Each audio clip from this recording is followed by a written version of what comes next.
The movies over time, they have literally from The Matrix all the way up to as recent as Free Guy, and of course Ready Player One.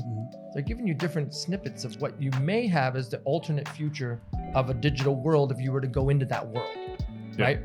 The metaverse, when you think of it, we're already kind of playing in a metaverse. We're already in a digital world. We're already in our phones, in our computers. Years ago, you would just get in your car, going back and forth to work. You maybe go home and go play a game. Now you could be the avatar in the game and own the world around you and be able to monetize it. I see dead people. Okay. Did you just fly in today, Adam? I did. Yeah, this morning. Oh, yeah. We had the hurricane this morning, and we dodged a bullet. Right, the hurricane was coming right at us, and then look, in Florida, if you have a hurricane coming and it's not like a 4 or 5, like you're not even rolling out of bed. Right. And it's like a 1. Yeah. Or like a tropical. It's not even like together. It's a little breezy. It's not even like barely circling, but it's going slow. It's dropping some rain, but it hit right above us. Gotcha. Where I'm like outside of Fort Lauderdale. Okay. Yeah. It hit in Vero Beach, which is like. How long are you in town here for? Saturday or Sunday? I think Sunday. Nice. Yeah. Gotcha. So we were in Vegas at the same time, and I had overcommitted. Well, my partner overcommitted to me, so I'm blaming on him. But we were going to link up while we were out there. Yeah. And then so he was like, "Oh, next time in North Carolina, let's definitely link up." So no, it's perfect. Yeah, I mean, I think that when you're in Vegas, whatever happens in Vegas kind of stays in the metaverse. Stays in Vegas. But yeah, it would have been great to connect them. But I think that this is a more relaxed environment. Yeah. Plus, the whole world can hear what we're talking about this time. Yeah. No, I think that's important. Well, and that was the thing too. We were talking about it, and I was like, Dad wants to know. Kevin obviously knows things, obviously, but it's good to hear sometimes again, and maybe there's something new. I want to know. There's a lot of new stuff. Then I got partners that want to know, and I got people. I got a lot of people that are interested, and I'll just be completely honest with you. I've been busy. I haven't had a chance to talk about it. Understood. And it's like, I'm like, yeah, we're doing this and this and this, and this is kind of what it is, and I can send you a link tree. I'll get back to you. And I didn't get. And so knowing that you were coming, I was like, all right. So I've started hitting all these people back up, and I was like, all right. So what we're going to start with is as soon as the podcast is done, as soon as it's ready, I'm going to forward you a YouTube link. Watch that first. That way it answers 90% of whatever they got. Exactly. And then we'll have a follow-up conversation, because we do have quite a bit of people that are interested in doing things just because we have interest in doing them. And that we've you guys have a lot of credibility. Yeah. So it's yeah. So it's and so it'll just make it easier for us. That's perfect. I think it's a perfect thing to do. We just had pizza, so there you go. Where'd you get pizza from? Was it Bill's? Was it Coach? Where did we have pizza? Okay. Yeah, it was good. Okay, what's your go-to? What's your pie of choice? Oh, it's got to be meat lovers pizza. There you go. It's got to have meat, everything. All right. Yeah.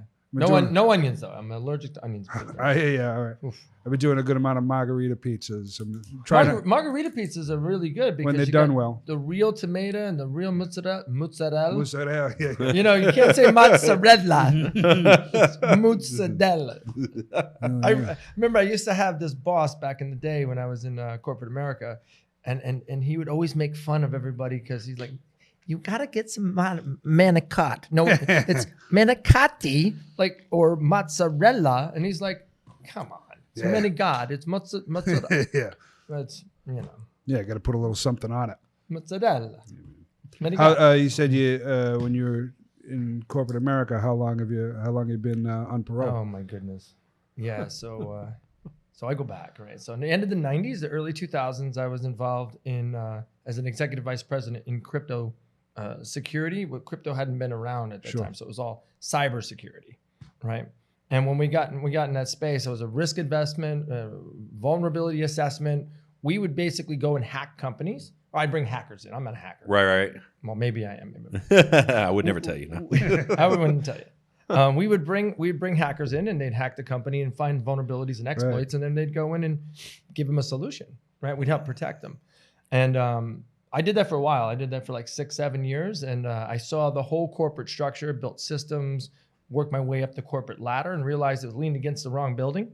Right? Didn't really want to be in corporate America, and fast forward to 2014, I got in the XR, VR, augmented reality side of things. I worked with a company called First Contact Entertainment. They're still around.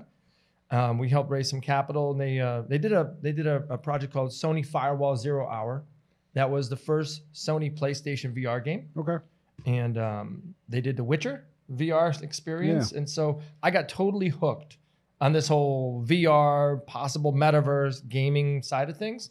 I wasn't a huge gamer, but I understood gamification and where things were going.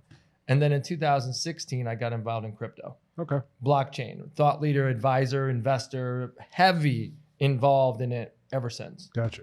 Every aspect. What was the when you're getting out of the corporate environment? What was the final push? Just having A divorce. Yeah, that'll do it. Yeah. All right. I moved, actually, it's interesting you say that because I moved from Connecticut down to Florida. So I had a live-in babysitter and I just had my daughter at the time. And at that point, I had a secretary that would do most of my work for me. And I literally was kiteboarding every day. And Nice. it was just, when you go from being in Connecticut, actually I worked in Tarrytown, New York. When you go from working in this big corporate company to being free and working from home, and you're in vacation every day, it's really hard to be disciplined. Because you know what I mean? Like, That's true. You're in vacation every day. You got the pool in the backyard. Back then, I even had, and this is like in 2003, 2004, I had a Plantronics wireless headset. I'd be floating on the pool with my laptop. Like literally. Like, can't go back to a cubicle after that. I could never go back to a cubicle. So I've worked from home since then. Very much similar. Minus the kiteboarding, I haven't had that luxury yet. It's so much fun. But it looks fantastic. I doing comedy and quitting the jobs and all of that and walking away. Every now and again, I look at a regular human going into a job, and I just you feel for them, right? Yeah, I couldn't do it. I do. I really feel for people that do the 9-to-5 thing. Yeah. Like I did some consulting here and there, and I'd have to kind of go back in, but I'd go back in a hoverboard. Right. I'm like, you're not gonna nail me down. You're gonna catch me. I swear to God. I'm telling you, ask my cohorts. I used to go in with a hoverboard, whip around. I'd help them figure out some stuff, and I'd just get the hell out of it. It's just something that comes with that freedom of being able to choose what you're trying to do, what your personality is, and all of that. It's hard to give that back for almost any price. When you get the feeling that you get to make your own schedule, that you get to choose when you want to eat. Yeah, man. And you get to decide and design the life that you really wanted, you're never going back. Setting an alarm for my own purposes is much easier than setting an alarm for somebody else's. If I didn't have this watch that like buzzed and beeped, by the way, guys, just so you know, I have what they call boomerang ADD. So if I start on the top, it'll come all the way around and I'll bring it right back. Yeah, we got you. Just to give you a heads up. Yeah, but no, I agree with that one. So we have a lot of industries that we're in that we have a lot of traditional employees. And so I have created opportunity for my employees and end up losing employees, right? Because my mindset is still the same. It's true no matter who I'm talking to. And so when I talk to an employee and I see that they have that passion, my father's the same way with this. Like the worst thing you can do is try to trap them in the role because they're already upward bound, right? So the best thing you can do is to try and lock arms with them, right? To share in their success. So if we see that early on, we try to foster that. And the negative is that you have to teach those people also to train their replacement, because if not, you end up with a vacuum, right? We end up with this situation where we've lost somebody really valuable in that role. Now, granted, we still win because we're partnering with them on this future thing, but the role they're in currently, if they don't have that... That actually makes a lot of sense. You end up kind of like building them into success where they work their way out of the mindset. Right. That's wanting to work for somebody. Now you go work for somebody else. No, I can't. I'm going to go work for myself. And now you've replaced that void. Yeah, that sounds like, especially if you groomed them. Right. And you've given them the entrepreneurial spirit with a fire underneath their ass. Yeah. And now it's like, oh my God, I got to bring somebody else in. We got to do it again. Yeah. And the problem is sometimes we've had a role. That's like Eddie Murphy. You put that shit on yourself. Yeah. Sometimes we'll kind of, Dad and I will kind of just like, don't give him so much motivation right out the gate, you know. Right. Don't give him the motivational talk. Yeah. Let's let him be excited and happy about all this. If you want something bad enough, go out and fight for it. No. Stay here. If you want something bad enough, you go to the other room. Go make a sandwich, and we'll work with you. But you know, we try to just But when you see they're entrepreneurial, they're driven, they're if they communicate at least, and you know that they feel this way about it. We just try to start having conversations early on now. We try to be... You're planting seeds. Right. It's the seeds of change because over if time, they're valuable in a role for you and you value, like you legitimately, like, and what I found was like there was these people that we would wish the best. right? Like, man, you know what?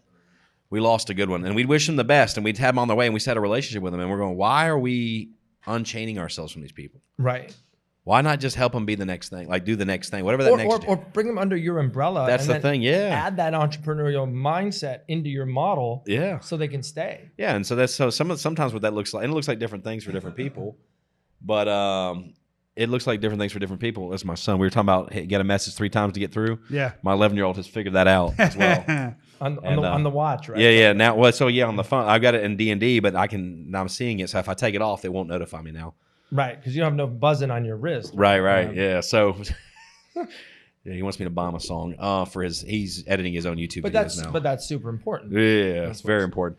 But we try to do things like we'll do like joint ventures agreements where they have a minority ownership, so they have that entrepreneurial. So it kind of fosters some of that what they want, and then we give them a more active role as they become. Well, more ownership capable. is the key, right? Right. And that's the whole point of the way the metaverse is going versus being a gamer, right? Versus being somebody who owns something, a digital asset inside a digital world. That's all ownership. Yep. Right. And that's the same with job. Most jobs you don't really own. So to give people either equity or some type of a form of ownership is amazing. Yeah. For the right ones, that's what we really are trying to do. And tie yourself to success. If you think somebody's gonna be successful long term, tie yourself to them. Right. That's the kind of what we've been trying to do. 1,000%. Yep. Can we talk about you brought up the metaverse? Is that a thing you're involved in now with the new projects and all that? Yeah. Because Metaverse for Dummies would be fantastic because I'm not on Facebook. I haven't been on in a while. It's such a great conversation. It's the big conversation because Facebook changed the meta. Right. And the average person didn't realize, I have a thesis in regards to the movies. Movies predict the future where we're going to be, right? So if you think about it, the movies over time, they have literally from The Matrix all the way up to as recent as Free Guy and of course Ready Player One. Mm-hmm. They're giving you different snippets of what you may have as the alternate future of a digital world if you were to go into that world, right? The metaverse, when you think of it, we're already kind of playing in a metaverse. We're already digital world. We're already in our phones, in our computers. We're already 90% of the time we're literally in the phone. That's the latest statistics. Yeah. And when you think about the idea of where things are going and where we are now, it's mind-blowing to think that years ago you would just get in your car, going back and forth to work, you maybe go home and go play a game. Now you could be the avatar in the game and own the world around you and be able to monetize it. So there's 3 reasons people go in the metaverse, by the way, guys. There's 3 reasons. One is to get around other people.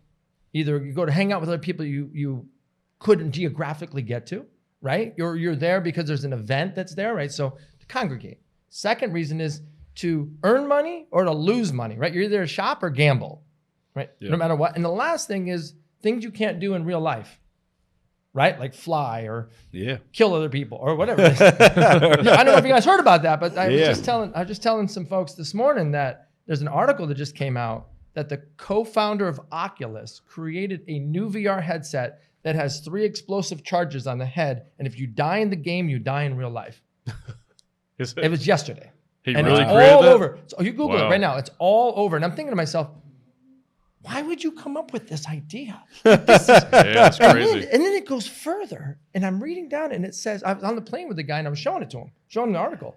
And it says, and the real goal is to make it so the headset can't come off once it comes on. Jesus, It's like something on a saw. I'm like, no wonder why Facebook fired you. Yeah. And I'm like, but think about the abstract mindset. So really, it's not just metaverse, it's multiverse. Right. Right? It's multiple metaverses that come together. So if you look at Disney and look at Meta, they're what they call a closed world.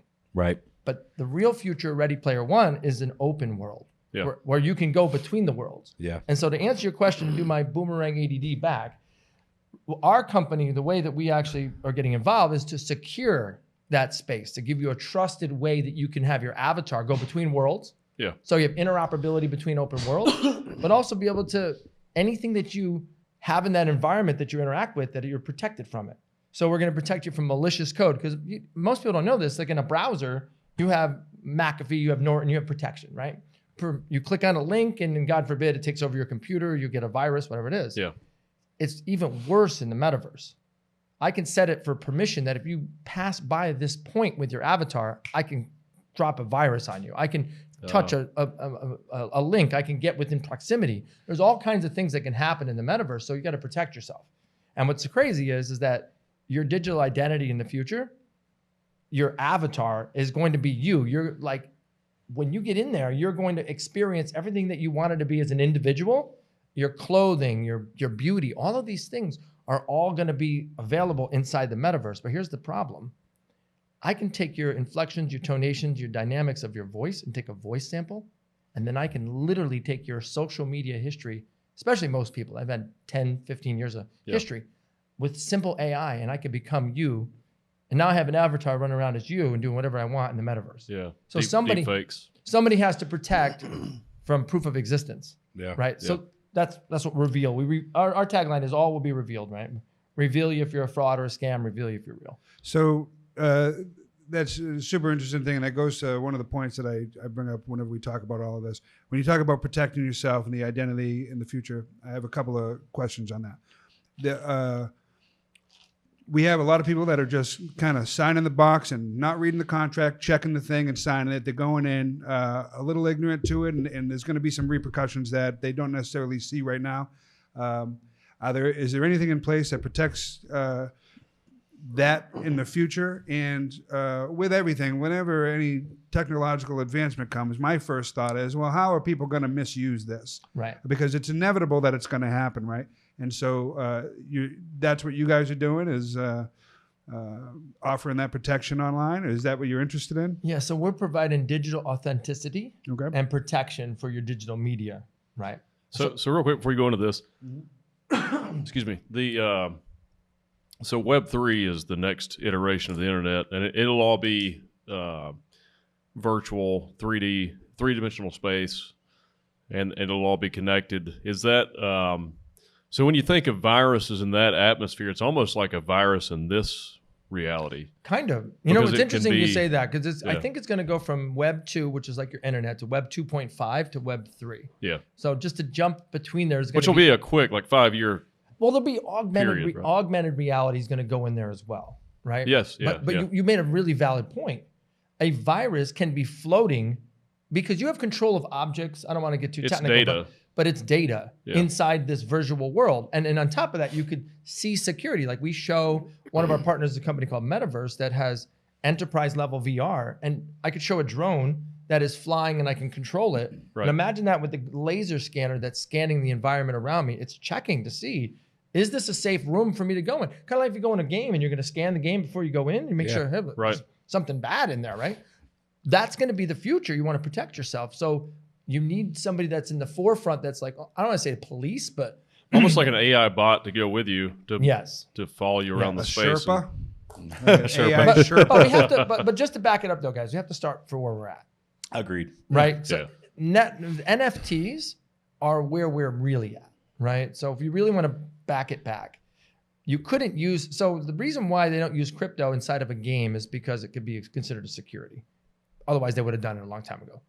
And so they kind of got around that a little bit, although I think NFTs are going to get regulated. But NFTs allow you to have a one of one, right? And now you have a digital ownership that can be built as ownership inside of a gamification model, right? So now when you're inside that game, you have a one item. When you create an NFT, you are only minting it, so you have a ledger of ownership that whoever owns it. It's provenance, right? Like an art piece. Problem is that how do you validate it's a creation, that the creator created it? So I buy something from you, and let's say it's not blue check marked and has a ton of volume on OpenSea, but you're an artist and I buy something from you, and really you're not the real artist, but you created it from either AI or something, doesn't matter, but you stole it. Let's just say you stole it. Yeah.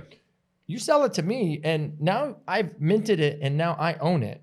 So now I own a piece of fraud, and now I perpetuate fraud by selling it to him. Now I have a history of ownership of selling a fraud. Right. What our software does is authenticates at the creation level, so we can go back anytime through the life cycle. Anytime. It can go into an NFT marketplace with an application platform interface. It can go into a gaming platform. And then with a software development kit, we can actually protect anything inside of a metaverse in a full world. And so we're able to actually go back and not only authenticate it at any time, we can revoke it. So you verify the artist when you... We verify the artist, we have accountability, and we check to see if it already, the likelihood that it already exists. So Right. we're going to check Open Rarity, we're going to check Rarity Sniper, we're going to check gaming platforms, top metaverses to see what digital assets already exist, cross-reference that with what they call perceptual hashing. That's just to see if it already exists out there. The likelihood of it, we're not going to put our tech in something that's a fraud. So we're going to let you know, hey, by the way, this is like a 95% chance it's already out there. You can't go on our platform. But if it's like, hey, we can't find it, or it's like 50% and we checked it, hey, you can come, then we'll put our follow me marker technology that is using consensus and multiple layers of security. Because at the end of the day, guys, hackers can hack anything. Yeah. But they're not going to come to the front door. What are the applications for that outside of NFTs? Is it anything digital? Is it? It would be, yeah, it would be. So our technology, if we wanted to, if we didn't believe in the metaverse, we could go into digital documents. We could go into the advent tech. We could go to biometrics, medical, Department of Defense. I mean, there's a lot of areas we can go to, but we're doubling down on the fact that the NFT model and the metaverse is not going anywhere. Yeah. It's in its infancy. And so when you start with the NFT as this, what am I going to say? The wild, wild west of what crypto was in 2016 when I got involved. Yeah. Right? It had its up, it had its down. You could get away with about anything you wanted to. And what's happening with wash trading, with market making, with the way that they're moving the value of the market, you've got to add utility. You got to have something more to it than just a piece of artwork. And by the way, just so everybody knows, an NFT can be digital land, can be a fashion, like digital fashion clothing brands. I've seen that, yeah. It can be artwork on the wall. Of course, it could be just about anything you can imagine that's digital. Just a copyright too. Could be a gun. Could be copyright, right? Yeah. And some of them are very valuable. And so we want that artist or the creator, because it's not always an artist, we want him to take accountability. Yeah. We also want to create some kind of reputation management, which we work with. We have 80 partners that we work with. We have 7 metaverses and 80 partners, and we bring in different partners strategically so they can align themselves to provide what technology we need. And so we bring in reputation management so we can follow your career as an artist and make sure, hey, you know what? We looked at what you guys are doing. We love what you got. You guys got great art or great creation, and we're going to follow you. We're going to give you a score on how powerful your artwork is and how well the community is accepting what you have. Yeah. Right. And I think it's all about the future. It's all about the ecosystem. It's all about rising tide, raising all ships. And what I found in the last 120 days, we've been at like 20 events and all over the world, right? We've been in like Lisbon, Spain. We've been to Dubai. We were in Vancouver, Toronto, like all over the US. And one thing that is synonymous across the board is everybody wants to partner and collaborate. See, when I was in corporate America, to go way full circle, it was all about corporate espionage and hide your IP. And we're not going to partner. We're going to stay as far away as we can because you're going to rip us off. Nowadays, it's not like that. They even use the word co-opetition. Yeah. Which means we're still going to compete with each other, but we're going to cooperate. No, that's one thing that makes me optimistic about the future of society is companies like Google are open sourcing a lot of their code for AI and why is type that? Technology. Why is the well? I think what's the change? You have the more diversity you have, the better quality products you have. So if you're trying to develop this new technology and you can work with other developers, you're going to have a better product. Is that fresh minds coming into the space and bringing a new thought process with them? When you do a paradigm change in regards to technology, you have to go with the fact that the rising tide is going to raise all ships, and it takes an army to move the collective consciousness of a movement towards that next eventuality. In this particular case, people were like, oh, I don't know, I could never live inside of the Ready Player One headset. And you know what? You're probably right. For now, you're probably right because the interface is so invasive. No, I'll do it. I'll put it on. I'll play with it. It's cool. I've been in every metaverse you can imagine. But when they make it super thin, so I was on my way here, and I just happened to be sitting next to a top level, a guy who's a college. He handles the engineers that come into the top colleges in the country. And he was telling me about how he's got NDAs with the DARPA, NASA, CIA. Couldn't tell me anything, but I could ask him cool questions. And one of the things that he was talking about was, hey, does this already, because I don't know if you guys know this or not, and typically the military and things like that are 20 years ahead of where we're at. Yeah. In the technology, right? Not everybody knows that. So the idea of a non-invasive, super slick, simple pair of glasses, obviously the Minority Report idea with the contact, that's being developed. But I've seen that, yeah. Apple's been creating glasses for years. They just the Google Glass, and then they have the new one. Well, Apple's supposed to have like a pair of true VR, AR glasses. AR VR glasses. Yeah. But what they really need to have. No, these would be like a regular pair of glasses. Pair of glasses, yeah. But they need to make it so that it can black out. Right. Right. So when you click it, it doesn't just turn into shades, but it literally. Oh yeah. Because in order to have a VR, just so you guys know, if you like a visor. Yeah, if you've never been in a VR experience, you have to be blacked out. Oh yeah, when the light I've been in, telling people that come to my clubs and stuff that if they don't black out, they're not there. They're not there. They're not blacking out. They didn't have a real experience. You didn't have a real experience if you didn't black out. Not blacking out. You're not. What do you think, Kevin? I like that. That's an ER experience. They got to black out. That's what my grandmother used to say. If you're not blacking out, you're not trying. We're not trying hard enough times. anyway. So No, but the thing is that's a really good conversation. Is will the general public adopt something that is so invasive? Absolutely. I imagine it, and I'm still like I know the tip of my pinky nail here of this compared to you. But what I like to think of it this way: like Seth, our producer, has got his hat on, right? I can't wear hats. So, I won't wear a hat either. Yeah, I don't. Messes up my hair. Oh, yeah, there you go. I just can't physically do it. I've never liked them. I can do it for very, very small window. I feel like having that VR set on my head. Very small window. Very small window. But for some people, if it gets so comfortable that it's as comfortable as wearing that hat, I know people that wear their hat inside, outside, 24/7. They're wearing their hat in their home by themselves, right? All the time. All the time. Sunglasses, same thing. Now, there are some things like, right, if it gets so as a non-invasive as wearing my ring, this is my Aura, my fitness ring. I was going to say, you must have an Aura, right? Yeah, right. You wear an Apple Watch a lot, too. Yeah, and now an Apple. And I've got Rolexes that I don't touch. I love the analytics. I do the same thing because I love what I get out of my watch. That's the only reason, right? So, like, I'll wear it, but prior to that, I don't wear it. I don't have jewelry on. Like, literally, like, I get the analytics from the thing. I don't want to wear it. Is it a comfort thing or a value thing for the headset? Right now, it's both. Okay, so that's a great point. Convenience. Is it productivity? Is it comfort? Okay, so ask yourself this question. Convenience is a big part of it. If you're a gamer, you'll do anything to enjoy the experience, right? So like Sony just came out with their new VR headsets coming out like this next week, right? So if you're already using Sony PlayStation and you want to go to the next level, you're a gamer, of course you'll put the headset on and you'll be like, wow, this is a whole nother level of gaming experience. Because at the end of the day, when you get to actually move in the environment, it's way different than if you're using a controller in an environment. Oh yeah, it's immersive. Yeah, it's very immersive. You see, you look at your hand and you hold a gun and you do the things. It's amazing. And then I'll tell you guys a funny story. You're gonna laugh when I tell you this. So back 2 years ago, I went in my Oculus and I went to Poker VR. I don't know if you guys have been to Poker VR. Have, yeah. And one time. and believe it or not, okay, so I'm not a smoker, but you have a haberdashery, if you will, and I grab a cigarette. And you can literally feel the cigarette in your hand from the haptic feedback, put it to your mouth, and see the smoke come up, see the ashes burn, and you feel as if the smoke went in your lungs and came out as you blew it out, and you could feel it. Then you set it down on the edge of the table, you could see the edge of it burn, you could flip the ash. It's like a real smoking experience. So I'm sitting at this table and I'm like, okay, this is pretty immersive. I got like a 13-year-old avatar, and there's like a 55-year-old guy, and there's a crazy girl with this, this EDM outfit on.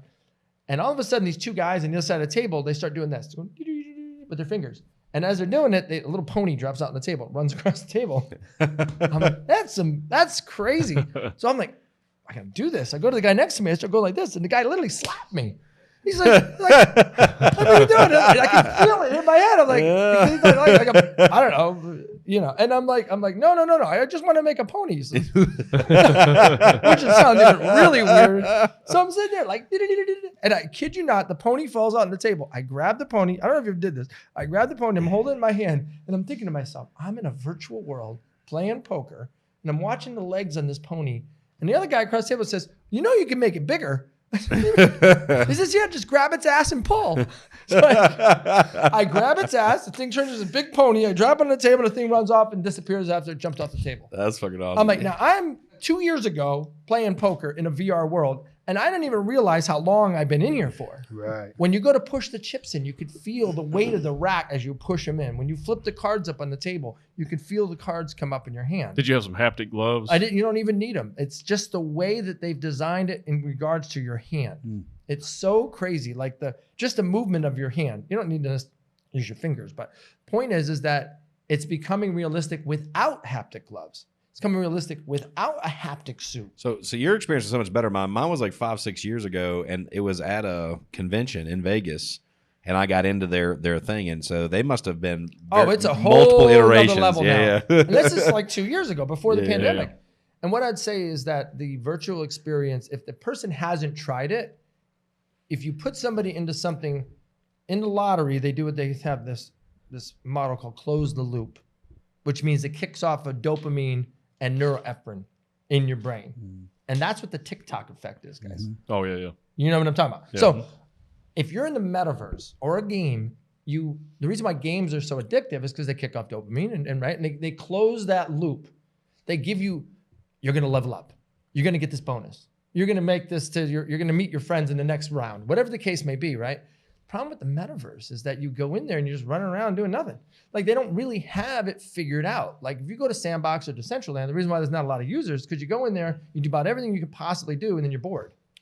Yeah. They have to make it more immersive and enjoyable. And the interface is either on a screen, on an Oculus, or on a phone. But most of them are not doing the metaverse on the headset. Yeah, we both have an Oculus Quest 2. Yeah. And it's a pretty good experience, but it is a lot of the places in there still feel like beta versions because there's not a whole lot you can do. But it's I can foresee in the very near future being able to go on there and actually shop on Amazon and do a lot of your commerce in the metaverse. The shopping experience of the future, and I'll show you guys afterwards. It's going to be photorealistic. That's the other thing, is that right now most of the metaverses are in voxel, which is like Minecraft, which is like very blocking. cartoonish. Yeah. And if you're a big brand, you don't want to have your Fendi purse look like a block of plastic, right? Or a cement block. You want it to look like a Fendi purse, right? Well, it's like any video game, right? I mean, Madden in 2008 would look like shit, but I was like, this is the greatest video game that ever happened. And then 12 years later, it looks completely different. Well, you can scan yourself now with your phone actually and have a photorealistic avatar. So you've talked about not enjoying specifically being in there and taking advantage of when people get stuck in there and your businesses will be elsewhere. What are there dangers that you perceive of immersion being? Just to give you context, what he said. Sure, yeah, please. What he's saying is, I had spoken about.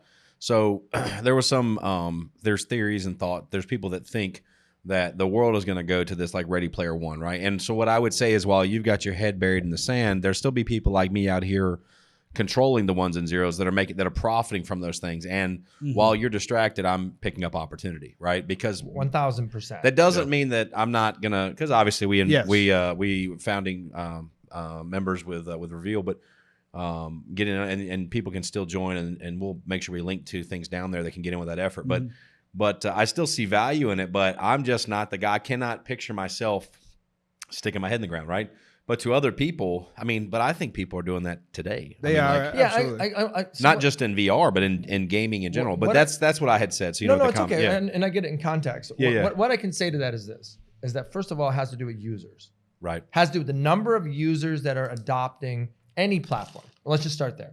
Second thing is, are you closing the loop when you're in there to hold you in there? And not like the headset that's going to explode and kill your brain and die in the game. But it's a terrible idea. It is a terrible idea. Yeah. But something that holds you in there that keeps you excited about being in there, right? Yeah. Obviously, if you had a really cool gambling experience and you're a gambler, you'd love to gamble. If you're in there and it's a sex experience, if you use sex, if it's in there for gaming and flying in a dragon and doing a Game of Thrones, right? Whatever you're into, you can experience as long as I'm going to get to something. Right.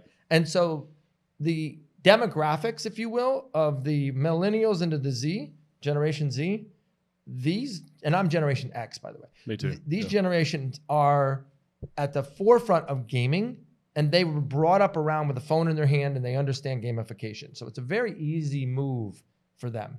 Yeah. Okay, so understand that I agree with that. Broad majority, there's going to be your Elon Musk behind the scenes that are running and creating everything, okay, robots and buying Twitter and doing good stuff to change humanity in a direction that hopefully we can control. But that's a whole other conversation on AI. But the point is that to answer your question, when you look at the average person, it all has to do with the interface that I mentioned earlier. You don't like to be your head in the sand because of the device. Agreed. And if it gets comfortable enough for somebody that they can assimilate it with a hat. See, when you go back to the hat, and not necessarily a hat for you, maybe glasses. Right, something else. Well, I can live with this ring. Or a ring. Because I get enough value out of this, a perceived value. So if you could get it to this ring, right, or to some people to the comfort level of a hat, I could see it getting more major adoption. Major. Point. So we talk about disruptive technologies a lot on this show, and also exponential growth of technology. It happens so rapidly. Absolutely. So I would imagine and a lot of the leading experts in AI and stuff, they believe in the 2030s we'll start to merge with this technology, put it inside our minds with some kind of nanotechnology. Like Neuralink, right? Yeah, but more complex than Neuralink. Maybe nanobots or something to allow us to interface. And when we can do that, you won't even need the hardware to do that. It'll be in you. So you can just pull a screen up, or you could just change your whole vision to this metaverse. You're right. So technical innovation is going to change in a rapid pace. Yeah. It's ending itself, and I already have the contacts that you can put in. Yeah, I've seen those. Pretty amazing. So if you already put in contacts, and they just they work with Alexa. Exactly, and they're just getting started, right? So this is just new tech that they're just starting. Because if you go way back to Minority Report, right, that was the whole thing in the eye. Yeah. Then everywhere he looked, he saw the advertising that went to him. Yeah. And if you looked at it, it was different, which is really crazy. So if you think about it, if I'm a person that puts in contacts, which right now I actually wear glasses, but I can put my contacts in, that's no big deal. That's what I do every day. Yeah. Right. So if that's the case, that's going to be an easy user interface. Yep. And now I'm in it. There's even some Netflix shows that have all about the contacts in, right? Yeah. And when you look at the idea that people are already gaming, it's a huge. By the way, did you guys know there's more people in esports than there is in regular physical sports? Yeah. Really? Well. Yeah. No, that's a statistic, and that's crazy to think. It is. I did a thesis a long time ago. I actually predicted 2 years before NFTs came out that digital items were going to be the future, and then 2 years ago I said esports are going to be the future, and it is going to come to fruition that literally esports are going to take over everything. Matter of fact, Rev3al, we own a Dawson racing team, an e-racing team. That's a sim racing team. But by the way, if anybody knows any sim racers, we're looking for another driver to qualify. And I kid you not, when you sim race, I don't know if you guys ever sim race. When you sim race, you literally have so much torque on the wheel that you could break your wrists. And you actually just the exact same feel of the track that you would be on. And the race car drivers spend 90% of their time in the sim than they do in the car. Yeah, the only thing you don't experience is the G-force. You do experience the G-force. So what they do is they actually have seats now that actually can create the haptic feedback to give you the feeling as if you're getting the G-force. Not the level of G-force. Right, yeah. I mean, I guess you could have the units that actually spin and stuff. Well, that's a whole nother story. Yeah, right? yeah. I mean, that'd be more like military level. Right, yeah. Like a fighter pilot. Yeah, right. We're going into Maverick now.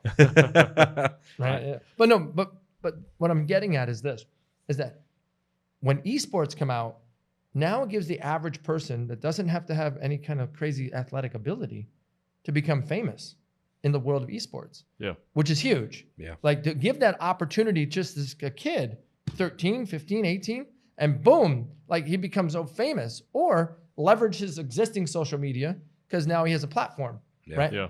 So now you have an arena inside of a metaverse, and the only way to access it is through whatever that interface is. And that is going to attract people through the gamification model. Sure. Or look at Fortnite.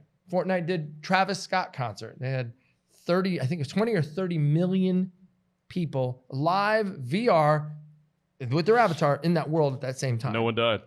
And no one died. No one died.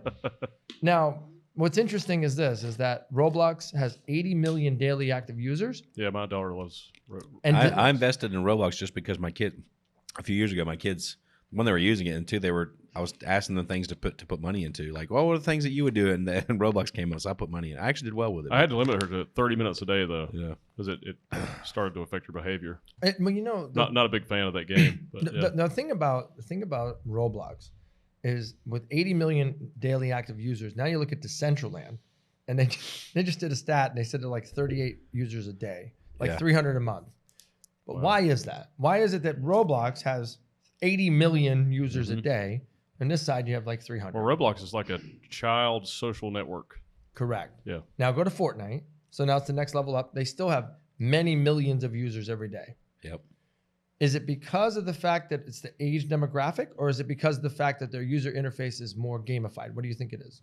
It's probably the free roaming aspect. But the of Metaverse the game. gives you free roaming, and they have building I capability. think the now, too. gamification makes a big difference. Well, that's true. Yeah, and also the lack of the gamification is the That's the dopamine. I mean, just to clarify, regardless of what age you are, right? And again, I don't want to predict this for 10-year-olds, but no matter what age you are, you still get dopamine, you still get norepinephrine, you still get we went to a lottery. The guy who does that for the lottery, right? They said there's like 12 pleasure sensors that get kicked off by different ways that you get, right? So the idea of kicking off those pleasure centers is what is going to bring the metaverse forward. Yeah. And if you think that you can get those pleasure centers, and then once you're in it, you keep them, and they keep, again, it's the TikTok effect, right? Yeah. I mean, I don't know. Have you guys scrolled aimlessly on TikTok? Utility. I've done it, unfortunately, yeah. Yeah, you get lost. You've been scrolling for way too long now. Bro, I took TikTok off my phone, actually. I've lost 40 and 50 minutes before, and that's a lot of time for me. And I've had to, and I'm very cautious with my time. And I've lost 40, 50 minutes before, and you didn't even realize it. And didn't realize it. And went, what? And been mad at myself. And the content has an algorithm that figured out what you want to see. Yeah. It gets better, yeah. And it gets better and better. Yeah. And what's crazy about that is that, and I do a lot of educational stuff on TikTok, which is nice because I'm making the justification that at least I was learning something. No. I mean, look. When I watch TikTok, it goes on crypto, goes on quantum computing. That's what's So I am doing about motivational speaking, and just like Jim Rohn and all kinds of really cool stuff. I do a lot of Jim Rohn. The 13-year-old boy in me that kind of wants to be like a dragon that like. I mean, doesn't everyone? By the way, my alter ego is the Bit Dragon. I am the Bit Dragon, and I actually have an NFT, a dragon that I actually have a Ready Player Me, which is an avatar creator, and an NFT of the Bit Dragon that's flying a dragon. You know what's interesting about? I like that. Yeah, I love dragons. You know what's really interesting about all this stuff is, and we just talked about this recently, the Nobel Prize that was awarded a few weeks ago for physics. These three physicists were studying quantum entanglement, and they proved the theory. I think it's John Bell's theory of quantum entanglement, which says that the universe isn't locally real, that everything is just information. There's no time or space. It's all an illusion. That things only exist when you perceive them, if you observe them. Right. If you observe it, and then they did the particles when the particles go through. Well, so quantum entanglement is where you can have two particles that are entangled, and they can be infinitely apart, and they're still fully entangled. So if you measure them simultaneously, and this one's spin is up, this one's spin is down. And so they're always mirroring each other. And why that would be impossible based on physics is because that means that there will be information connecting those two particles. Well, part of it was the fact that actually changed if they were observed. When you observe really them, crazy, by the way. Well, when you observe them, they're always in a mirror of each other. But the only way to make that work is if there was information connecting the two particles, and it would have to move faster than the speed of light, which is it defies the laws of physics. So they're not actually the theory is there's not two particles. There's one particle, and so what it's saying is that everything is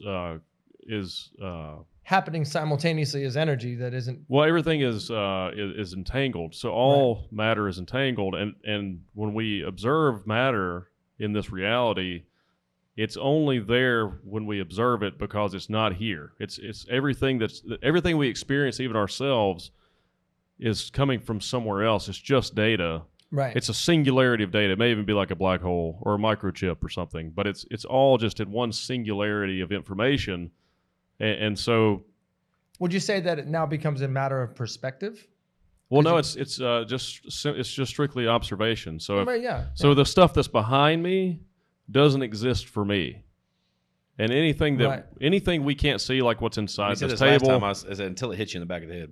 Yeah. Well, we hit you in the front of the face. We're interfacing with the data, right? So the data is real to us, but since it is just all data, that means that our interface with data and our ability to navigate or interface with this reality can change as we learn more about how to manipulate the data. So this leads to a. So we're kind of in a metaverse.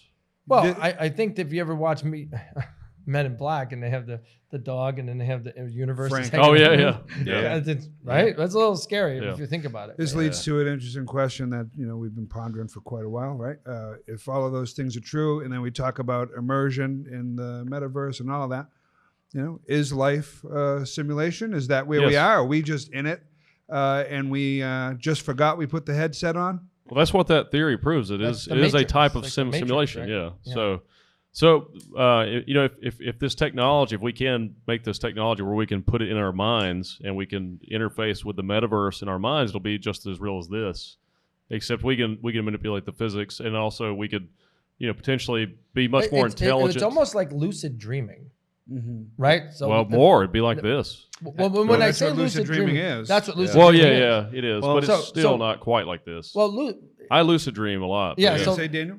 I was going to say, so what about when you're going through life and you're on autopilot? Mm-hmm. Is the person controlling your avatar doing something else and you're on autopilot? But go ahead, right? Yeah. Right? Because I get on autopilot all the time. You have to ask yourself that question, right? So when you go to the metaverse, are you going to let AI take care of most of the stuff that you're doing in the metaverse, which you wouldn't normally do, and then you only take care auto of things farming? Well, I think we're going to have to do that my kids like to auto farm and hatch and this and that and do all that shit. AIs are already doing most things better than humans. Oh, absolutely. By 2030, I got a few things that AI can't. Oh, it can. It's not even close to the level of